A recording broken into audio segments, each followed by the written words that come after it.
Part 3 ನೋಡಿ. ಇದು part 3 ಇದರಲ್ಲಿ ಏನಂದ್ರೆ ವಿಶೇಷ, ಇದರಲ್ಲಿ ಈ ಎಲೆದಲ್ಲಿ ಇದು ಬಂದು ಈ ಮಾಟ ಮಂತ್ರ ಮಾಡೋರು ಇದಕ್ಕೆಲ್ಲ ಯೂಸ್ ಮಾಡ್ತಾರೆ ಅಂತ. ಇದನ್ನು ಅವ್ರು ಹೇಳಿದ್ದು ನನಗೆ. ಇದಕ್ಕೆ ತುಂಬ ಗುಪ್ತವಾಗಿ ಕೆಲವೊಂದು ಇದಕ್ಕೆ ಬಂದು ಈ ಎಲೆನೂ ಮುಖ್ಯವಾಗಿರುತ್ತೆ ಅಂತ ಹೇಳಿದ್ರು. ಕರೆದಂಗೆ ಆಯ್ತು ಅಲ್ಲಿಂದ.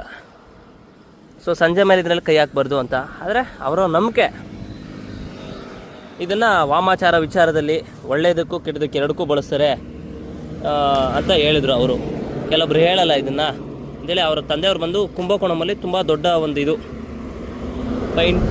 ದೇವರುಗಳು ಬಂದು ದೇವರು ಚಿತ್ರಕಲೆ ಬಿಡಿಸ್ತಾ ಇದ್ದಂಥ ವ್ಯಕ್ತಿ ಇವರು. ತುಂಬ ನಮಗೆ ಉಪಯೋಗವಾಗಿರೋ ಒಳ್ಳೆ ಜನ. ಅದಕ್ಕೆ ನಾವು ಇದ್ರ ಬಗ್ಗೆ ಒಂಚೂರು ತಿಳ್ಕೊಂಡು ನಮ್ಮವ್ರಿಗೆ, ನಮ್ಮ ಕನ್ನಡದ ಜನತೆಗೆ ಗೊತ್ತಾಗಬೇಕು ಅಂತ ನಾನು ಮಾಡ್ತಾ ಇದ್ದೀನಿ. ನೋಡಿ, ಒಳ್ಳೆಯದಾಗಲಿ.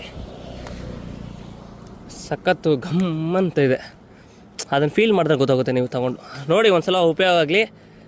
ಎಲ್ಲರಿಗೂ ಒಳ್ಳೆಯದಾಗಲಿ. ನಮಃ ಶಿವಾಯ.